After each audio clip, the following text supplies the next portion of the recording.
sont pas corrompus, ils sont la corruption.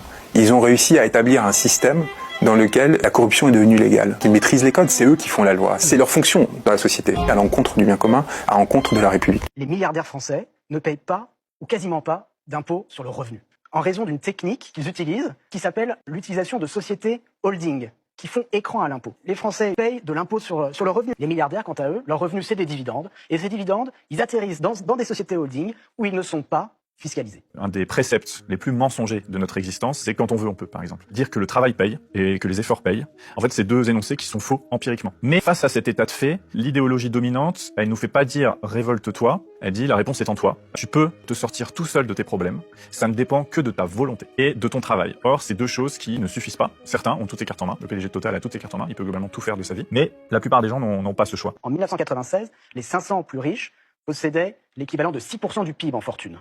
Aujourd'hui, c'est 42% du PIB. Ou pour le dire autrement, en 2010, ces 500 fortunes, elles avaient 200 milliards de patrimoine, 200 milliards d'euros. Aujourd'hui, 1200 milliards. Donc tout le monde comprend que si on taxe ces 1200 milliards en les empêchant d'évader l'impôt, d'optimiser, de faire de l'évasion, ça peut rapporter beaucoup. Disons que ce grain de riz représente 1000 euros. Dans ma main, j'en ai mis 180 pour obtenir le patrimoine médian des Français, 180 000 euros. On arrive maintenant aux 100 millions d'euros.